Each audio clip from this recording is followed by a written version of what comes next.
You go to podcast for the stories that shape our nation. Each week we explore the most impactful headlines that are shaping the narrative in South Sudan. We delve into issues related to national development, peace building, politics, culture and economics. To stay informed and engaged, tune into Around South Sudan and be part of the conversation that matters. Subscribe now and join us for the stories that connect us all. Together, let's explore the heart of South Sudan. Welcome to Around South Sudan. With me, Lasuba Memo. I first have to thank my colleague, Walma Pal, for having stood in my place in the past weeks. However, today we are looking at top stories that have actually featured on iRadio's platforms and also on the radio. And one of it is actually the temporary shutdown of Facebook and TikTok, a decision made by the National Communication Authority this week. Now, the move has sparked outreach among members of the public, generating debate as to whether the decision was justified. And also, we will be looking at Sudan's Wadmadni killing and the government response to the outraged South Sudanese. Now, the incident is still being discussed in the public domain. As you already know, it earned a lot of condemnation from the African Union, from South Sudanese activists and South Sudanese citizens themselves. And so far, the Sudanese government has formed a committee to probe into the brutal killing of South Sudanese. And we will be looking into the move taken by both countries and whether the moves were rightly done and what we should expect in the coming days, weeks, or months. And the last item, of course, we will be looking at the Tumaini Peace Initiative. And this process resumed this week with parties still having their differences widening as the two parties have differed over the 9 protocols. And would we see any prospect in the coming days, given the stalemate? I'm glad that I'm joined by Stephen Omiri, the Chief Executive Officer of iMedia, and also Jacob Along, a peace commentator right here, and Alhadi Awari, iRadio Senior Journalist. It's my pleasure today being with you in the studio. Thank you. Let's first start with the most pressing issue, and that is the temporary shutdown of Facebook and TikTok this week by the National Communication Authority, and it is still being discussed in the public domain, especially the decision, and there have been many remarks or reactions from members of the public and also civil society activists, and you've also had even the group like the United People's Alliance in Nairobi have to that extent also condemned the move. So we're asking whether this is a justified decision. And first thing, maybe, Stephen, let me start with you. What do you think, what is your general overview, and especially the reactions from the public? Thank you, Lasuba. And for me, the shutdown came as a surprise to me. I didn't anticipate that there will be a shutdown or a blockage of the social media, which is Facebook and TikTok. It came to me as a surprise. I want to be very honest, because there were no signals that led to that there will be a shutdown, because what caused this issue was what happened in Al Jazeera state, and as a result, South Sudanese reacted. And when they reacted out of what they saw on social media and what Napoleon Haddock called gruesome videos or something of that kind. So those unpleasant circulation of videos, seeing people being arrested and being tortured and being killed at the end, I think caused the reaction that South Sudan reacted. And South Sudan reacted as the way they reacted was not that extremely violent. They reacted in a manner that they went around and broke into shops and looted the shops and also took some items. But the good news with the reaction of South Sudanese is there was no life loss, in particular in terms of the national that were being targeted. And he said those who lost their life, from what we're hearing, although they were the victims, were South Sudanese that were the casualties most. So this thing came as a surprise to me, because after days that the authorities, especially the security, the organized forces in South Sudan, reacted proactively and contained the situation.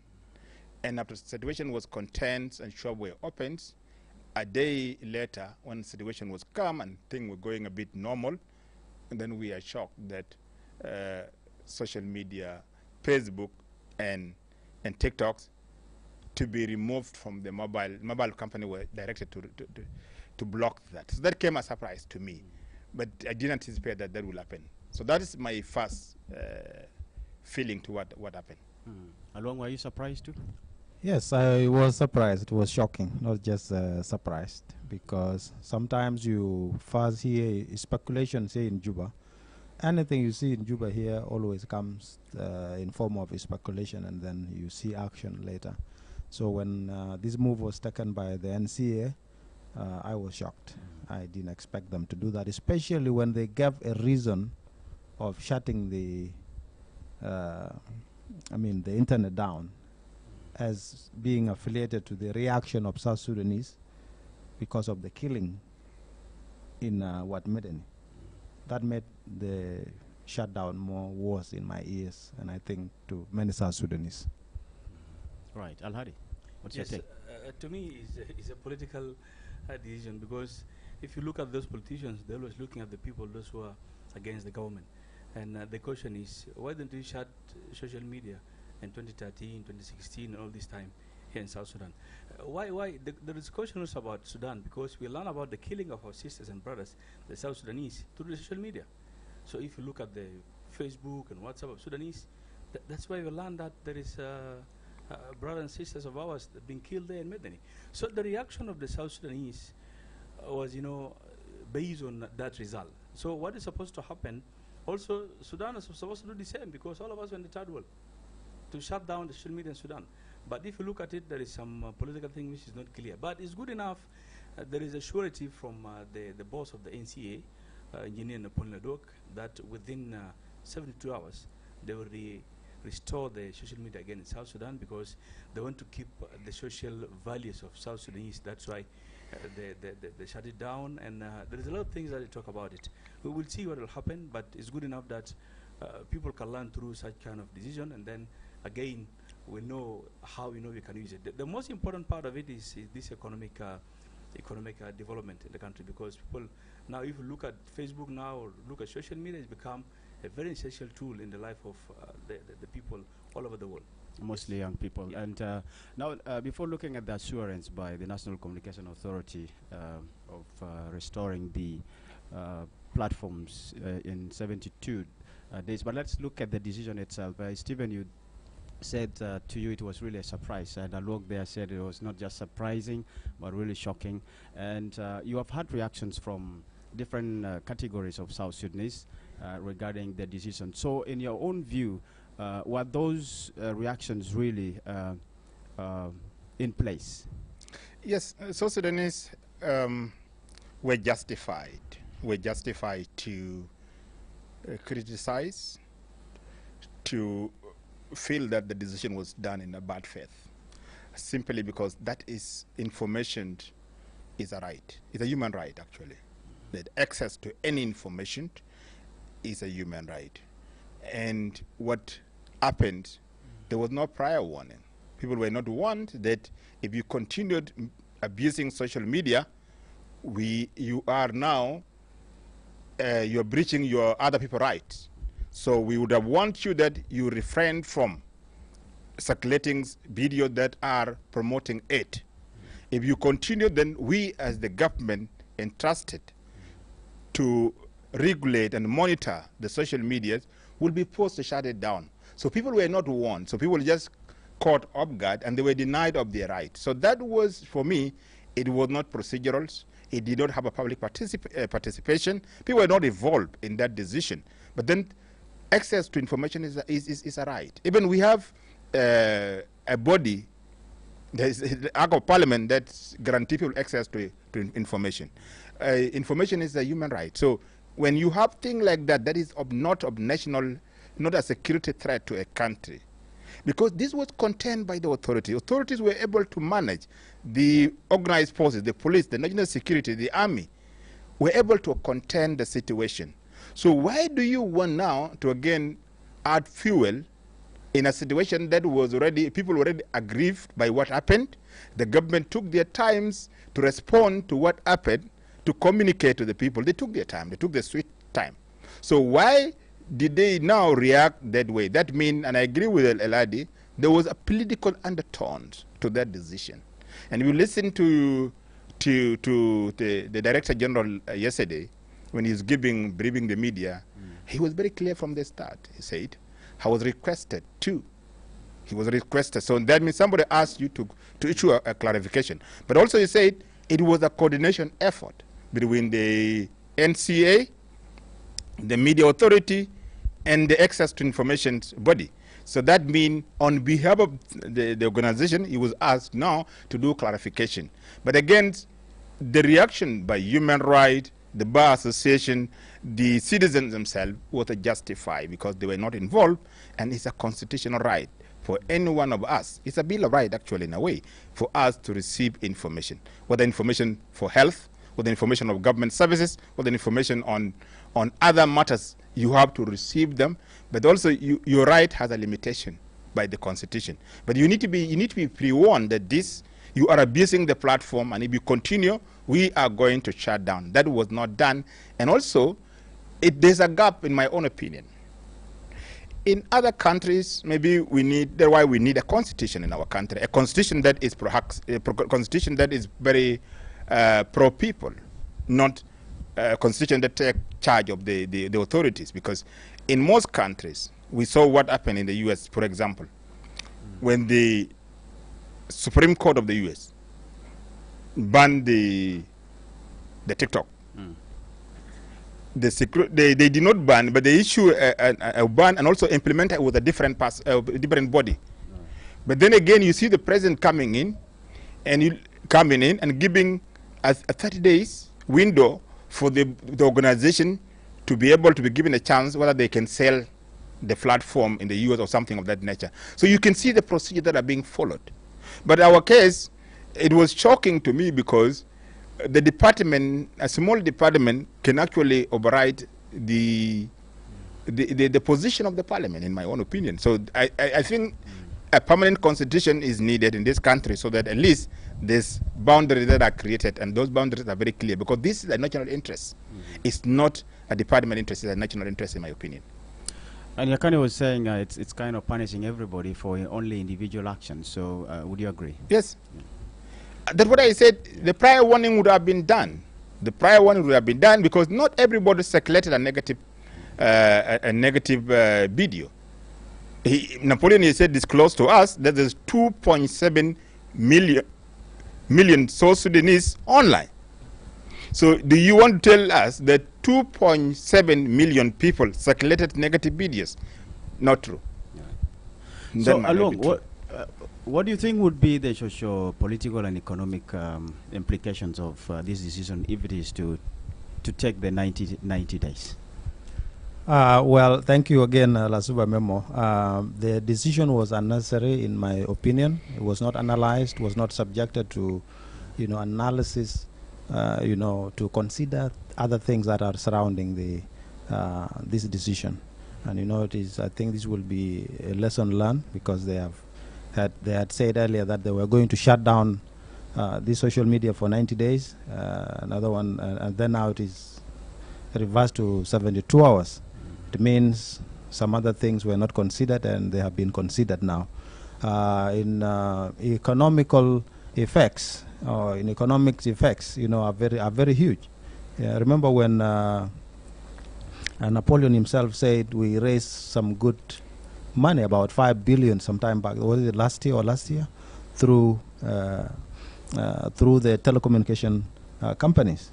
We have tariffs, and telecommunication companies do not make a lot of money through airtime these days. They make a lot of money from all this internet, the YouTube, the social media, and all this, because young people in our country constitute the majority, and they are online. They are consuming. when people are consuming like this, you know, government can also reap that profit they share. They tax this telecommunication based on their sales. When they are selling, the government is also earning. So we shot our foot by economically by shutting these companies down, because you remember when the circulation came from NCA, these telecommunication companies were also asked to do the same, and the internet was flooded with their circulation. So the meaning they had shut down all the platforms, you know, the platform, and the revenues went with the shutdown. Also, as my colleague had said earlier, it was political. You know, when we are thinking of political issues, we need also to look at the impact of political decision on the economic decision. These days we have vloggers, that's a video, you know, bloggers on social media. Some are on YouTube, and they have monetized their YouTube. TikTok, and even Facebook. They make money there. They feed their families, the families that are going through this hardship. Especially the young families of these young people. Someone is making money on Facebook positively, 100% or 1,000 times better than the circulation that were alleged to have been posted. You know, they did not look into that, whether which one outweigh which one. They were shut down. They thought they were going to shut down these young people from accessing social media, but that was suicidal, in my opinion, because they were just going to sit and gather where they would gather without knowing what was happening, and it was going to make a situation worse because the economic avenue was shut down. You see, so these are the things that we are talking about. That is the only way they earn a living, or they support this economy. When they earn little money, $50 a month or $100 a month, they exchange it and then they feed their families, and they keep going. You know, so I was just saying it was unjustified because of it was aligned to the decision, right. To the issue in West Medini, which was heartbreaking. Was it bad to show the killing of our people in the first place? These young people were reacting to what they saw. In other words, we were telling them it was bad for you to see what happened. So it was bad socially, it was bad politically, and it was bad economically, in my opinion. Al-Hadi? What I can say, Memo, our leaders, you know, it seems like they still they have the same mentality of when Sudan was one, because what is happening here is like copy paste from what was happening in Sudan. I can remember one day when we were doing our research during the university time, the Google was shut down in Sudan, just like that, without even giving any notification to the public. But so I think we are partners, like my colleague Along mentioned. Government is getting the tax from the telecom companies. So now that means you already closed that door. You're not getting anything. At the same time, people are going for 1 year something now. They didn't get their salary. Public servants and then plus the organized forces. So if you think about what is happening with all this political confusion and what is happening in the country, again you'll ask yourself, what are we doing in terms of how to improve the life of South Sudanese? Because since 2011, you'll see that crisis after crisis, crisis after crisis. When you look at this closure of social media now, is another crisis for South Sudanese, by the way. You never know what will happen. When you restore back the social media, the reaction of people, how is it going to be now? So we hope that they will return back their wisdom, and then they will decide. Because when you give the authority to someone who is doing one-man show to decide on behalf of the whole people, that without discussing anything in the parliament, we have parliament here. Yes, you're talking about the parliament of 500 something, but it's a parliament agreement, peace agreement in the country. So to me, it's a matter of how our leaders should think about to move on. We're supposed to start from where the others stop, but we cannot start from like we're still in Sudan, that time of al-Bashir. You see, yes. Right, Stephen. Any thoughts? There's huge economics casualties in terms of effect of the shutdown. So basically, mobile companies makes a lot of their money through data, and if you see, if you talk about majority of people who are on Facebook, on social media, TikTok, and Facebook, are young people. and young people are streaming videos. And so we don't have Wi-Fi, free Wi-Fi in this country. You have to buy airtime 3 times or 4 times or 10 times a day just for you to stream videos on TikToks or on. And so the more you buy airtime, the more mobile company makes money. If you were to buy an airtime for you to call, basically you can only call 10 people or 20 people a day, and you'll have a headache by talking, just calling people. If you call people, if you can call 10 people a day, then you are not a sensible person, you are a mad person. Because every day you'll be calling 10 or more than 10. So, but you can spend hours because people are hooked. People are addicted. People are hooked to social media, and you're buying credit all the time. So that been lost. So at the end of 3 to 4 days, you will see these mobile companies, if you look at their balance sheet, they will be having a lot of losses. I can tell you their revenue will drop, and they will be expected by the government to continue to pay taxes. The same amount. It's the same amount, but the same government had them now to also break down part of their sources of revenue. And they will expect you to pay. So that is another thing. We did not reflect so much when we made the decision. The other thing that caused, and Jacob has mentioned it, and young people depend on social media to advertise, to create content, and because our government, and especially NCA, has not done well in terms of actually making this social media profitable for young people, is today you cannot monetize your Facebook or YouTube or TikTok in South Sudan. Why? Because we have not gone into bilateral, or we have not worked with the companies for us to monetize locally. We hope to monetize your system outside South Sudan. The other day I just changed my Facebook after these issues, and I see today I have $7 in my account. I'm just seeing $7 from my Facebook because I already changed my Facebook. The other day was 0.1. It was nothing. But I will now configure my Facebook and move it to Kenya. And I can see money coming in. Right. I can just see them there. And because, so if in future that I reach a threshold where money will be transferred to my account, the Kenyan government will be benefiting. I will not, my country will not benefit, because, so this should have been done by NCA. Instead of shutting down, make this platform profitable to young people. So they will be busy creating content that will bring them revenue, not content that is wasting time, violent, it will not help them. So let them do things that will support their country, not things that take us backward. 70% of this population is young people. They are unemployed. University of Juba release so many people every year.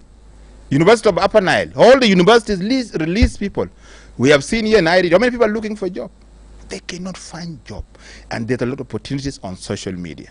And the government is not doing their best. What they are doing is to shut down social media when they should be doing it. It should be doing creating an enabling environment for people to create jobs.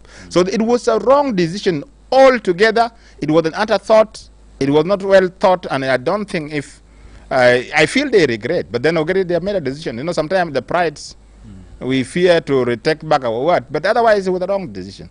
Because there was no active violence, there was no video more circulating, people gave up and moved to another thing, because already they've been stopped. What is the way forward? If anyone of you can check on this. The way forward. So the way forward is to restore the social media. Just simple as that. And we are known for shooting first and aim later. When in actual sense, you need to aim first and then shoot later. So that, I think that is the way forward. You need to restore social media so that people trust in their government, that social media is a human right issue. It is not just something displayed outside there to scroll and checking videos and photos. It is a fundamental human rights that is enshrined even in our constitution to access information. Right. So they should open it up. Maybe any other lessons from this decision by NCA?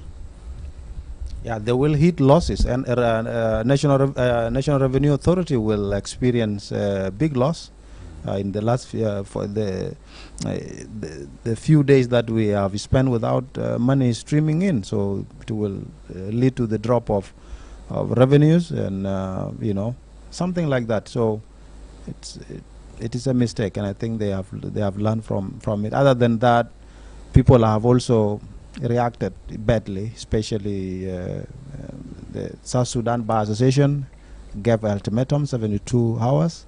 Is it good for a small institution to speak up against a government which established them, to remind them of what they should have known? That is a lesson. It's an insult. And now the next time they do that, they will have to sit with beautiful mind, take it to parliament and inform people of South Sudan and other stakeholders that this is what we are going to take, so that they get a very informed and well-informed decision. For me, moving forward, the NCA and the Minister of Information should work very hard to look at social media as an opportunity for young people and not as a threat. Because also it is how you sell the platforms to the people. When you tell it as a place for idleness, without creating content that is going to be profitable, you make it as a national security threat to the country. But you make it an opportunity for you to do your own things by ensuring that you've done your part as the country. Because that is every country, it is you to go to these companies. If there's a requirement, it is the country must meet the requirement. So they have to look at social media as an opportunity and now do the enabling environment for the young people to use it well. Secondly, we must consult. Moving forward, let us not make abrupt decisions. Let us consult widely. Let us also analyze the situation, whether there's a danger in that. And if there's a danger, we need to communicate, because when we communicate, we need to pre-warn people so that people know that this is bad. And also we need to tell people that this is, you are going out of your right. You are stepping on other people's toes. You are actually stepping on the government role. You need to keep at your lane. Don't drive another person lane. So you need to be on that lane. So you need to pre-warn people. Yeah. And when people are adamant, you cannot take the decision, and you will not be cautioned, or you will not be criticized for taking that decision. So it is important also for us to respect the other institution. There is three arm of government. We have the executive, and we have the legislature and the judiciary. So we need to know where we fall into. And the fourth of it today is the fourth state where we are. We are just for dissemination information. Even we are affected. We are essential body to broadcast what they are trying to pass. They should say it. We need to allow media houses to continue broadcasting, because we are for information. And what they are sending out is information. So when you now also stop the messenger to send the message, then who will now relay your message? So your message will only be criticized because you did not give the messenger to now pass the message. So I think there's a lot of things that consultation is very important as we move forward as a country. Absolutely, absolutely. You're watching Around South Sudan podcast, and now let's shift to the next item. It's again linked to what brought about allegedly the shutdown of temporary shutdown of social media platforms, specifically the Facebook and TikTok.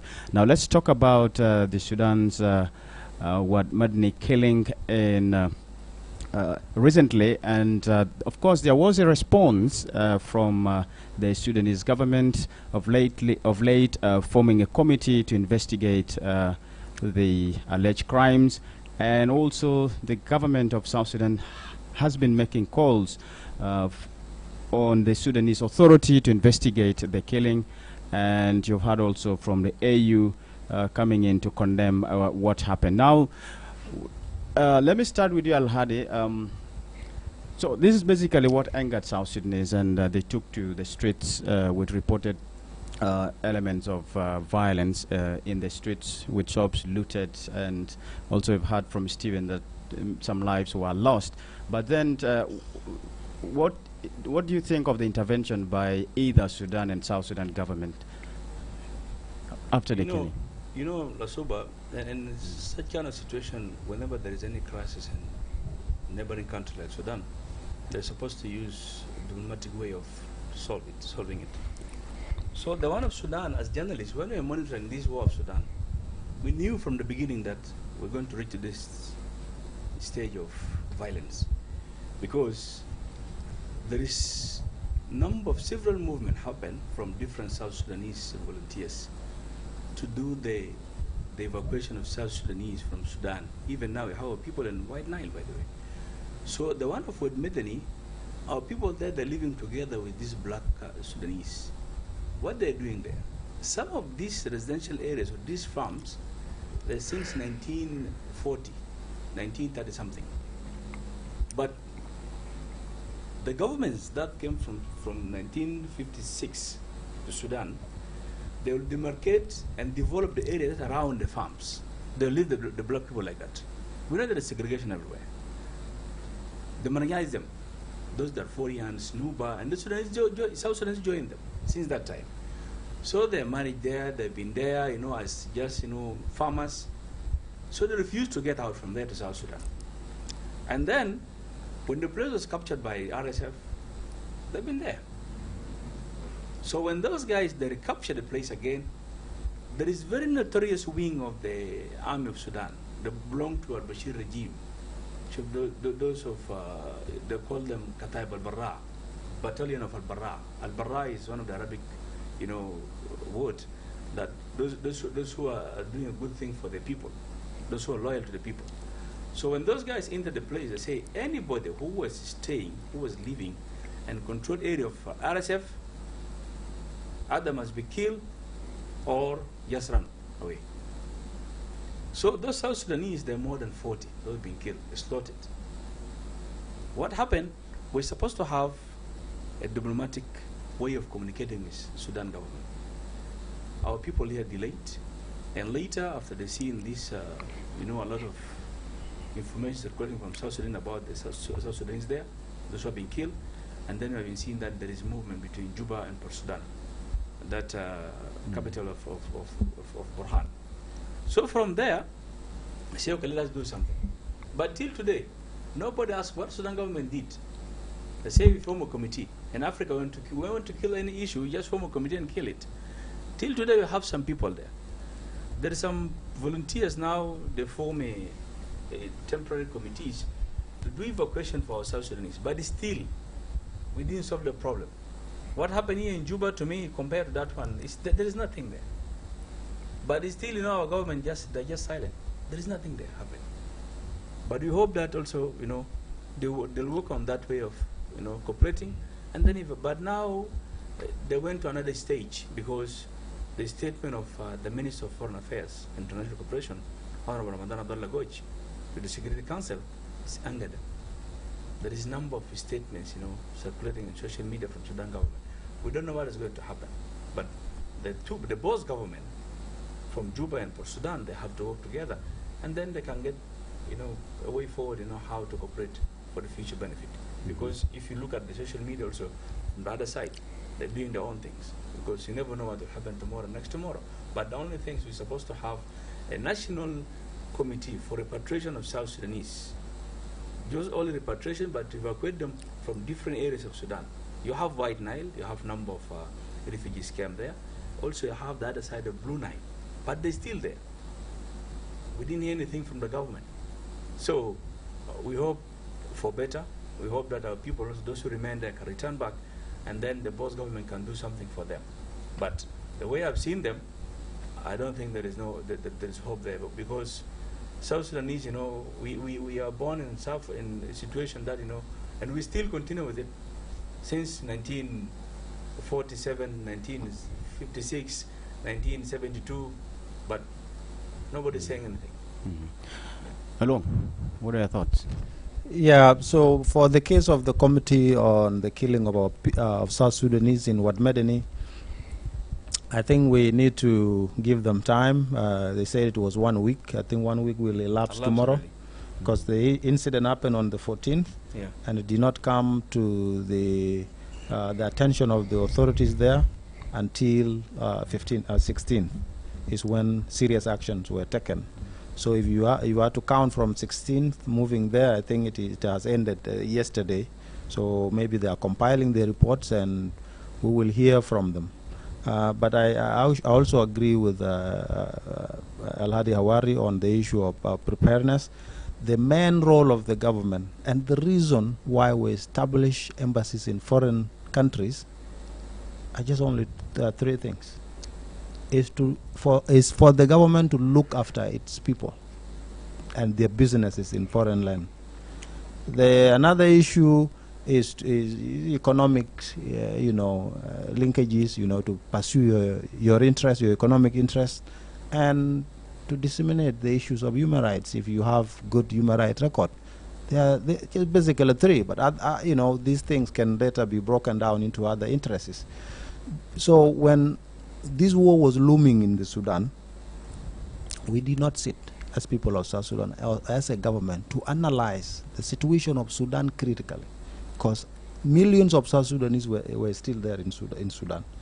Our oil pipeline passes through Sudan. We did not. These are our two economic interests, nothing else. They were at stake from day one. Yes, oil pipelines were bombed, no one was killed, but our people were there. They were not encouraged like you must leave immediately, like you have seen from other countries. When we have seen it from Uganda when fighting broke out in 2013, the government went on social media and through media platforms informing the people to evacuate voluntarily before the situation break loose.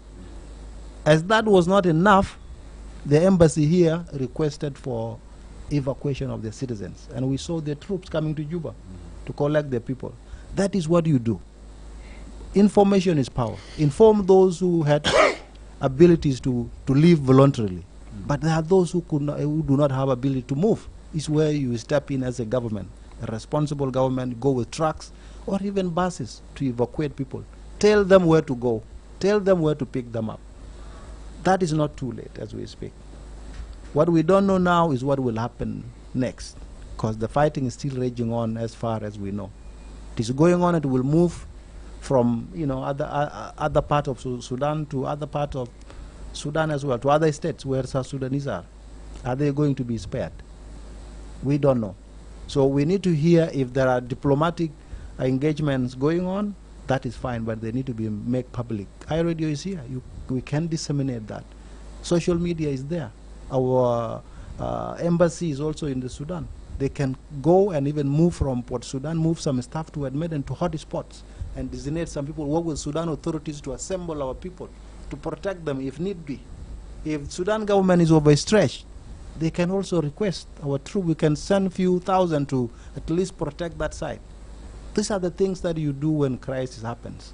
And it is not too late, and I still think those things need to be put in place. So what could have really triggered the killing of South Sudanese? Because there are also questions around why the Sudanese army, for instance, would misplace their anger on South Sudanese. I think most of it is just based on speculation. Sudan government, we don't know, but we'll hear from our authorities later whether it is true or not. Sudan government accused South Sudanese to be operating alongside RSF. They accused some people to be operating RSF. But when you look at the images or the videos, those people were not armed. They were civilian. The hands were tightened up. And the farmers. And you could hear some people pleading that I've worked here in this farm for many years. So I think the anger came as as a result of that defeat, that there are some element of South Sudanese who are operating alongside RSF. So when RSF was dislodged, I think they went rampage at someone they believed to be South Sudanese, and then they started killing. I think that is what happened, and we will later confirm officially if that was the motive behind the killing of South Sudanese people, because no responsible government can go, even those who are armed, even the combatants. The international law says when someone has raised his hand, has surrendered, even with the uniform, he should not be killed. Should not be subjected to inhuman acts, leave alone those that pleaded for their families, pleaded for their children, but they were later killed. Where does that happen? Right. Stephen, what do you think would be the implication of this incident on the bilateral relations between the two countries? Do you foresee? Before I say something about implication, I want to acknowledge that the two governments have done their best to contend the situation or the continuation of the problems. And you see, our president himself came out clearly. When South Sudan started agitating they saw the anger, he issued himself. He called a press conference, or he called the SSBC, and he recorded. He issued a statement on a video, and in that, and he also issued a press release. And in that, he immediately ordered national security. He ordered the police. He ordered the army to ensure that every Sudanese in the country is protected, their properties are protected, and they are allowed to do business in this country like any other citizen. That was taken immediately by organized forces, and you saw what happened is Combs was returned within 2 days. That was the step taken by our government. The same thing, at the same time, the president himself,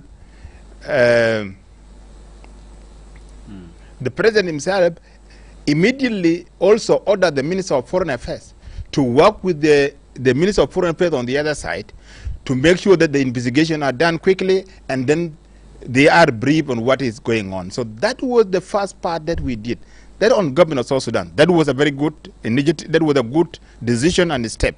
If you go to Sudan, immediately did things up, the incidents. The president issued a statement. The Minister of Foreign Affairs came out immediately, and because when the president was talking, he was also in communication with his president, and the president of Sudan immediately formed a committee, investigative committee, immediately, and also ordered that the armed forces of Sudan must respect every citizen in their territory. And immediately the following day, they were sworn in. Swearing in was done. We saw them and we published it. Right. So you can see movement being done by both organizations because there's a mutual interest. There are bilateral interests between the two countries. We are better together as the two countries, and I said in our previous discussion.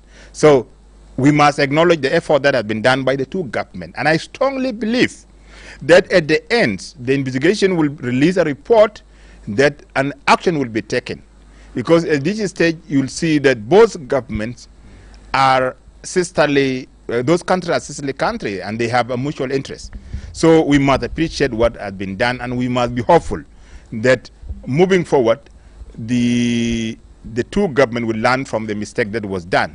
But it is important for our country and for our government to ensure that Sudan is currently at war. There is rebel forces that are out of the country, and even the government is not operating directly from Khartoum. We know that. It's operating from Port Sudan. They relocated because of the conflict. The seat of the government used to be Khartoum. That used to be the headquarters of the country. They moved because of the war. No, our people need to be convinced that they should not listen to perceptions and rumors that South Sudan is completely at war. We have been here for many years, and we've been operating with the businesses. Yes, there's a hardship, but South Sudan has a relative peace. You can move from here to any other country. There are a lot of small things that are happening there, but we still have rebels. We still have peace talk we'll be talking about. But that shows that things are happening. Despite the challenges that we are facing in the country, our people must return back home. A country is built by their own people. It's not built by foreigners. We must come. We must face our system. We must face our government. We must encourage government to do the right thing when we are all here. And when our government sees us, we are all here and we are suffering, they will do something for us. Not running to other countries.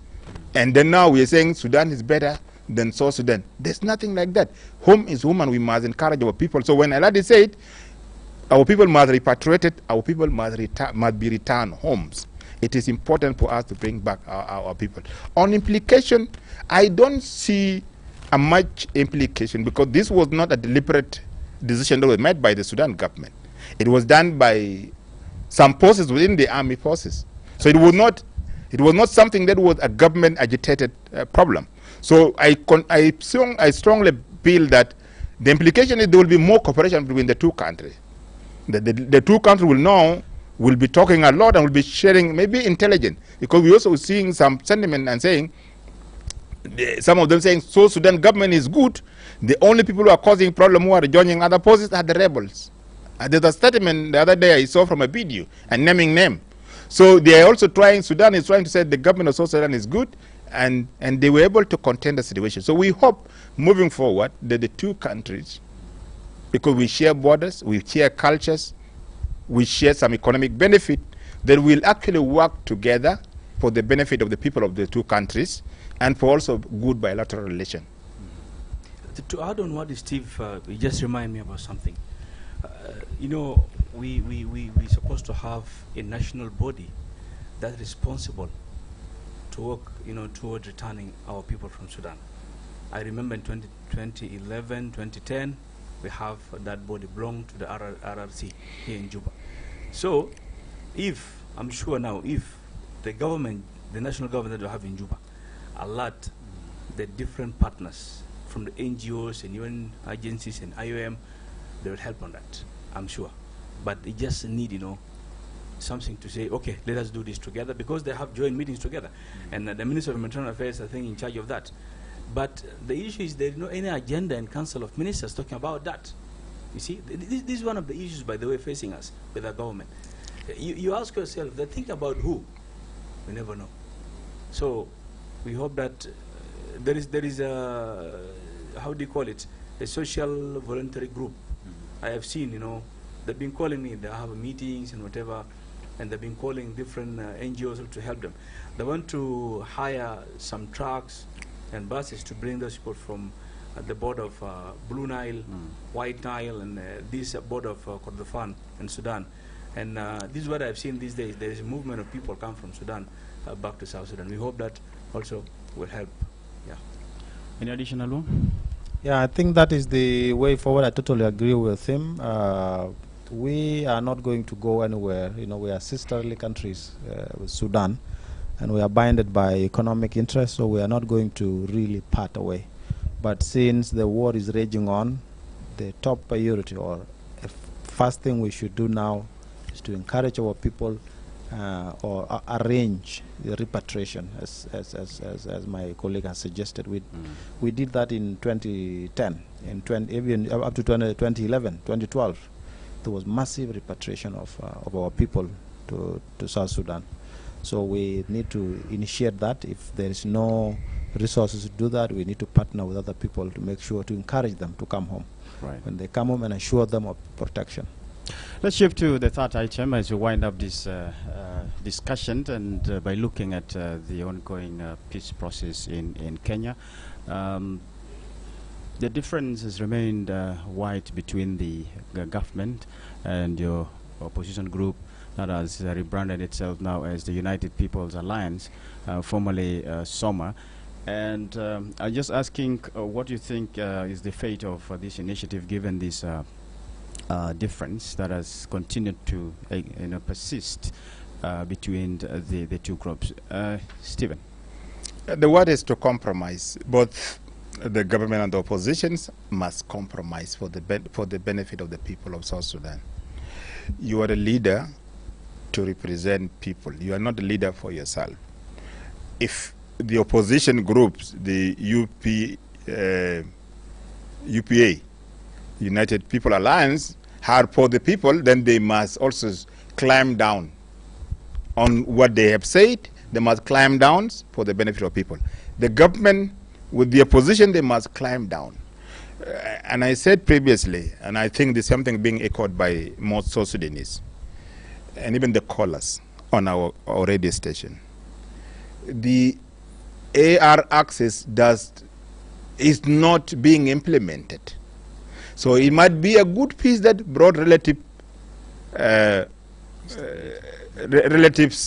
peace in their country, but it has not moved us to the promised land, where we will choose our people, where we are going to have a one army, when we are going to have a president and a vice president, not five. It has not moved us to the transition. So it could be a good piece, but it has not been implemented to achieve the objective for which it was established for or accepted. So let us not insist that our access is everything. It cannot be deleted. Other can be. No. Let us be frank. Let us say the good thing about it, but also say that the weakness of the peace, that the peace, our access, it has not been implemented. Riek Machar recently said, when they were extended it, 20%. I think they said about 20%. Now the opposition are saying 10%. So who is telling us the truth? The truth is we have not gone for election. The truth is our people have not been repatriated. The truth is we don't have a constitution. The truth is we don't have elected parliament. So if these are the key pillars of the R-axis, then what have we implemented? We have formed a government, and we have appointed the ministers, part of the government. Have we done anything? No. So the government and the opposition must compromise and bring peace back and let them come back home. And also they should include the others. Two words that the parties have actually been sticking to, that is either to annex R-axis to Tumaini, whether Tumaini should be annexed to R-axis or Tumaini should be a complement to the R-axis. So this has been the point of contention here between the parties. And you're talking about compromise. It sounds easy to say by word of mouth, but this is what has been dragging the negotiation for quite some time now. It's a week, or turning a week now since they resumed this negotiation. So I wonder, Long, what do you think about if you're to suggest any compromise, what would it be like? Because now these parties have rejected. UPA want the 9 protocol, they signed one, remain intact, and the government, so no, we need to revisit it because there are contradictions, and some of them are repetition of our access. Stephen is saying like this, saying some of these points, and that have not been implemented. So what would you think about compromise here? This is one of the very difficult things to do. Thank you again. So the Tumaini is hope in Kiswahili. I'm not a Kiswahili speaking person, but that is what I have heard. So basically we are negotiating hope in the thing that peace is a hope for the people of South Sudan. And some experts have said this is the last. For me, I'm not, I don't always agree with people, you know, when they rush things and they say hope. That is our peace. These are brothers who are negotiating in Nairobi. I hope and I also pray they should reach the agreement soon, as of today. But if there are sticky points, we don't need to speculate that this is the last. So if it is the last, what do we do next if they don't agree? Negotiation should go on. If we have resources, we need to fund that so that they negotiate it wholeheartedly and compromise where necessary. So we need to go back. I mean, it can take us time if we are to look, because we have been following the 2018 agreement. It is 2018 agreement that resulted to the current initiative. It was first in Italy. You remember, government and this group used to go to Italy. Then they move it from Italy and rename it as Tumaini. And if you go back in Rome, what were they negotiating? San Egidio. What were they negotiating? It came as the initiative to bring the whole groups into the ARCSS. It did not materialize in Italy. So government said, we are not going back to Rome. And then government came here and initiated the initiative and gave it to the Kenyan government. Kenyan government now called the parties to come, the whole group. They still use that language. Maybe it will change. That is, that is how it started. Now, whether they are still negotiating with our whole group to be included into the ARCSS, now it has grown on. They are saying we are not going to be added. We need to have this one here as a standalone to swallow the ARCSS. But remember, our ARCSS has many parties involved.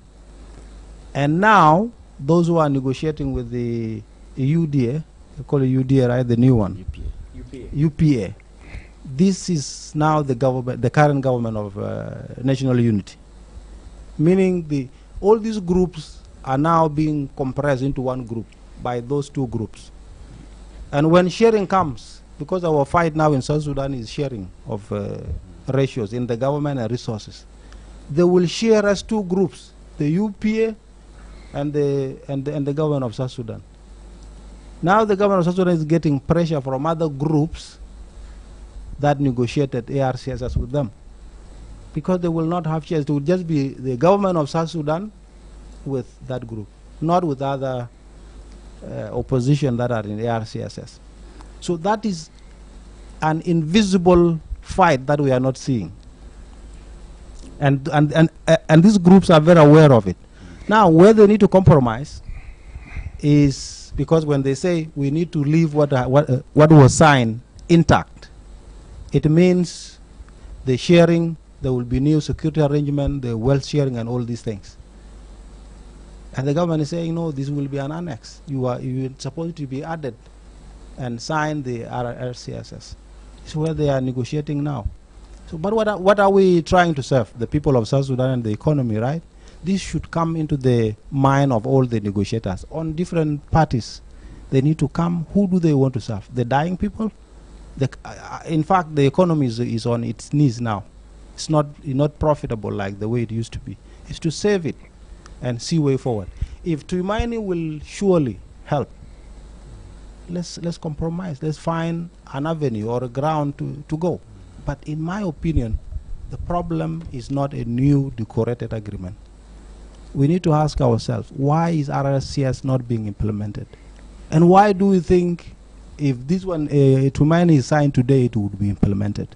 Our problem is a political will to do an implementation. It doesn't matter whether you call it Tumaini, whether you call it RCSS, or whether you call it what. The problem is in the hearts of our leaders by failing to implement it. Even if they come today, they sign Tumaini today, and we have the same hearts, nothing will come out of that. Because our problem is implementation. It is not the wording in those documents. So we need to really look at that. Our problem is just lack of political will. It's lack of responsibility by all parties, that they don't portray themselves like they are responsible for our lives and the economy and the country as a whole. That is it. You can sign whatever beautiful document, but if there is no heart to implement what was agreed, Tumaini will still fail like ARCSS. Alhani? Yes, a little bit different, because what I know, for you to get a solution for any political disagreement, yes, you have to have a political will. And then I'll go with Steve and Aluang. That means you have to compromise. So for Tumaini, I look at it in a different way. Now we have our access. The both parties, SPLM plus IO, they're the main parties, plus the other OPP and so on. They're very far from implementing it. So what is happening, let us just go back to the second round. I remember I was interviewing some people from here, and Akila was there, and then the attendance of the diplomatic corps officials in the second round was something huge you cannot believe. It's different completely from revitalized peace agreement. That means there is interest. And we know very well now the gap is very wide between the government of South Sudan, the current government that we have, and then with the Western countries. Why I'm saying that? Because now if you look at different embassies here, of the Western countries, they only here they're talking about the people of South Sudan, they're talking about the government. They're always saying, please, the taxes that you have, use it well in terms of developing your people, developing your country. So that means we need to regain our interest also with the Western countries. For us to regain that, we have to look where we can get those people. So now if they appear in Tumaini, let us ask ourselves, why those guys appear there? There must be a very big interest or mutual interest between our country and those people there in the West.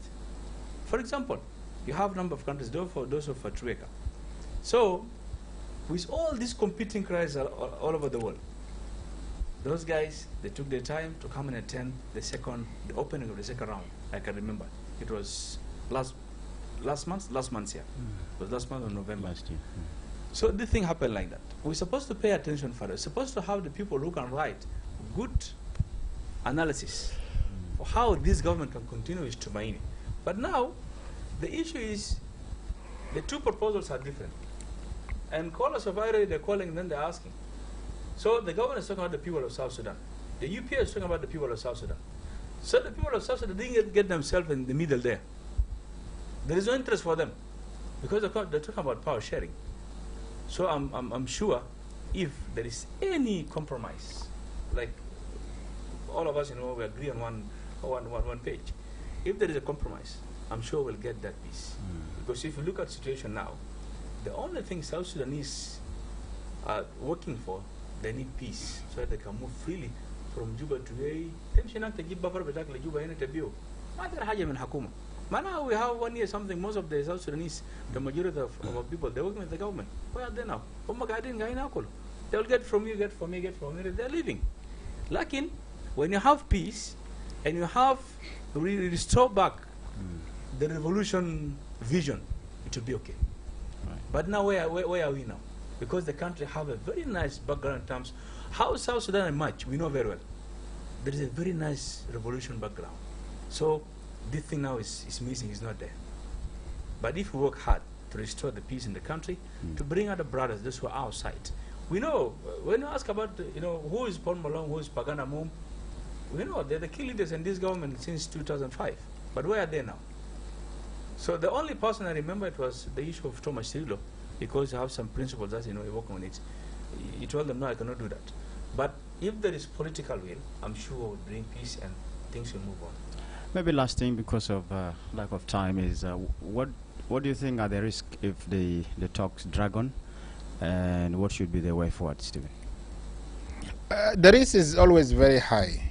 We should, at this time round, we should have been having an elected government. At this time round, from 2018 to 2025 is how many years? It's close to 7 years. 7 years now. 7 good years. We should be having elected government. So the risk is there will be a continuity of the same behavior of extensions after another extension, extension of another extension. We must have a definite end that people of South Sudan are the prime interest of this nation, not the leaders. So the risk is high if they are not going to agree, because if they agree, they will not give a definite date. That now, from 2005 to 2025, we have been in transition. We have not now transitioned from, we have been there. So we need a peace agreement quickly so that we can move to elected government, where we'll hold leaders accountable. No, nobody hold anybody accountable. No one in this country, no leaders are not held accountable because they pay their allegiance to those who appointed them, their political parties. People of South Sudan don't hold anybody accountable. So we need power to be given back to people to elect their leaders. Right. Along? So the risks are high. Economy doesn't go with gun. That is just a very simple principle. When you make a gunshot here, economy will just faint and will never recover. Will recover until there is relative peace again. So there are high risks. As long we have weak economy, we will continue to have weak people. We are continue to have weaker people. We have heard from the new changes in the U.S. The Ministry of Health is not going to receive the support it used to get. Our health sector will completely die down. The Ministry of Education used to, even our papers used to get some help from our partners. The airlifting of papers to the states and bringing them back used to be facilitated by our partners. But where do they get this facilitation from? They get it from foreign donation. So if we continue like that, we have a lot of things that are at risk. Our own health, our own economy, our own peace, every single thing is at risk. So they need to move fast to compromise and leave the ego and sign what is good for the people of South Sudan and move forward. I'm afraid we'll have to leave here. But 3 key things from this discussion, especially talking about the temporary shutdown of Facebook and TikTok. The key word from the discussions here is actually following the proper procedure before taking a decision like what the National Communication Authority has done. And one common thing from you guys, especially with the incident in Sudan, is South Sudanese, there's need for South Sudanese to return home despite the challenges in the country. And on Tumaini, of course, it is really urgent that the country brings peace for us to avoid a lot of stake in future, economy-wise, and also insecurity-wise and many things that the country has already been facing. So it's been really great hearing this insight from you, Stephen, the Chief Executive Officer of iMedia, and peace commentator, Jacob Along, iRadio Senior Journalist, Alhadi Aware. It's been great having all of you. And to you, the viewer, we do appreciate you following or staying glued to our YouTube. You can follow the similar conversation next Friday as we continue to discuss pressing issues that matter to the country. From me to you, have a lovely weekend. Thank you. Thank you. You go to podcast for the stories that shape. Each week we explore the most impactful headlines that are shaping the narrative in South Sudan. We delve into issues related to national development, peace building, politics, culture and economics.